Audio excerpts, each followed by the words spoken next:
আসসালামু আলাইকুম প্রিয় ডিফেন্সের চাকরি প্রত্যাশী ভাই ও বোনেরা, আশা করি সবাই অনেক ভালো রয়েছে। তো নিয়ে আসলাম তোমাদের জন্য আবার একটা নতুন ভিডিও। তো ফাইনালি কিন্তু বাংলাদেশ সেনাবাহিনীতে আবার একটা নতুন সার্কুলার প্রকাশিত হয়েছে। তো এখানে কিন্তু পুরুষ এবং মহিলা উভয় প্রার্থী আবেদন করতে পারবে। তো এই সার্কুলারে আবেদন করতে কী কী যোগ্যতা লাগবে, কী কী শারীরিক যোগ্যতা এবং শিক্ষাগত যোগ্যতা লাগবে, তারপরে অন্যান্য সকল বিষয় কিন্তু বিস্তারিত আলোচনা করব। সো পুরো ভিডিওটা অবশ্যই মনোযোগ সহকারে দেখবে। আর ভিডিওটা শুরু করার আগে তোমাদের কাছে একটা ছোট্ট রিকোয়েস্ট রয়েছে, যারা আমার চ্যানেলের নতুন দর্শক অবশ্যই চ্যানেলটা সাবস্ক্রাইব করে দিবে এবং ভিডিওটা ভালো লাগলে অবশ্যই একটা লাইক দিবে। তো চলো আজকের মূল ভিডিওটা শুরু করা যাক। Subscribe to my channel.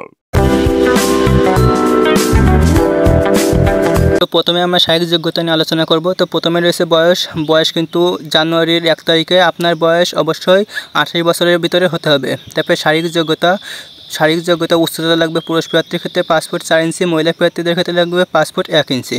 তারপরে এসে ওজন কিন্তু পুরুষ প্রার্থীদের ক্ষেত্রে লাগবে 57 কেজি এবং মহিলা প্রার্থীদের ক্ষেত্রে লাগবে 49 কেজি।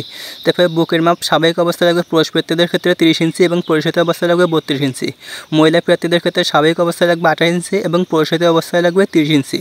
এখন আমরা আলোচনা করব এখানে আবেদন করার জন্য কী কী শিক্ষাগত যোগ্যতা লাগবে।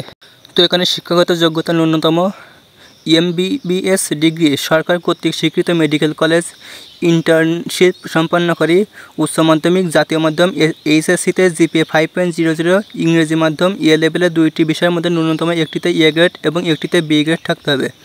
তারপরে আছে মাধ্যমিক লেভেল, এখানে SSC-তে কিন্তু GPA 5.00 পেতে হবে। তারপরে লেভেলের 6টি বিষয়ের মধ্যে ন্যূনতম 3টিতে A গ্রেড এবং 3টিতে B গ্রেড থাকা লাগবে। বৈবাহিক অবস্থা কিন্তু পুরুষ প্রার্থী অবশ্যই অবিবাহিত হতে হবে। তবে 1 জানুয়ারি 2025 তারিখে যাদের বয়স 26 বছরের উপরে হবে সে সকল বিবাহিত পুরুষ প্রার্থীগণ কিন্তু এখানে আবেদন করতে পারবে। এই কিন্তু একটা সুবিধা রয়েছে। মহিলা প্রার্থীরা কিন্তু অবশ্যই বিবাহিত অথবা অবিবাহিত হলে হবে। জাতীয়তা অবশ্যই কিন্তু জন্মসূত্রে বাংলাদেশের নাগরিক হতে হবে। তারপর দেওয়া রয়েছে অযোগ্যতা, অর্থাৎ যে সকল বিষয়ের কারণে আপনি এখানে আবেদন করতে পারবেন না বা আপনার চাকরি হবে না। যেমন রয়েছে সেনা, নৌ, বিমান বাহিনী অথবা যে কোনো সরকারি চাকরিতে অপসারিত বা বরখাস্ত, ISSB কর্তৃক 2 বার প্রত্যাখ্যান বা বাদ দিলে, তারপরে প্রতিটি চোখের ক্ষীণ দূরদৃষ্টি 2.5 ডায়োপ্টারের বেশি এবং বিষম দৃষ্টি 1.0 ডায়োপ্টারের বেশি হলে কিন্তু এখানে আবেদন করতে পারবেন না বা অযোগ্য বলে বিবেচিত হবেন। সেনা, নৌ ও বিমান বাহিনীর আপিল মেডিকেল বোর্ড কর্তৃক অযোগ্য ঘোষিত হলে, মেডিকেল ও ডেন্টাল কলেজের সকল পেশাগত পরীক্ষাসমূহ সর্বমোট 2 বার বা ততোধিক বিষয়ে রেফার্ডপ্রাপ্ত ডাক্তারগণ সেনাবাহিনীর ভর্তির জন্য অযোগ্য বলে বিবেচিত হবে। তারপর দ্বৈত নাগরিক অথবা বাংলাদেশ ব্যতীত অন্য কোনো দেশের স্থায়ীভাবে নাগরিক হলে কিন্তু এখানে আপনি আবেদন করতে পারবেন না।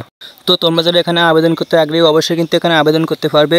তো আবেদন করার জন্য তোমাদেরকে কিন্তু অবশ্যই কম্পিউটার দোকান থেকে এখানে আবেদন করতে হবে। তো যে সকল আগ্রহী প্রার্থী রয়েছে এখানে কিন্তু একটা নির্দিষ্ট সময়সীমা দেওয়া রয়েছে, এর ভিতরে কিন্তু তোমাদেরকে আবেদন শেষ করে ফেলতে হবে, তা নাহলে কিন্তু পরবর্তীতে আবেদন করতে পারবে না। সো গাইস, এই ছিল আজকের ভিডিওটা কেমন লাগলো অবশ্যই কমেন্ট বক্সে জানাবেন।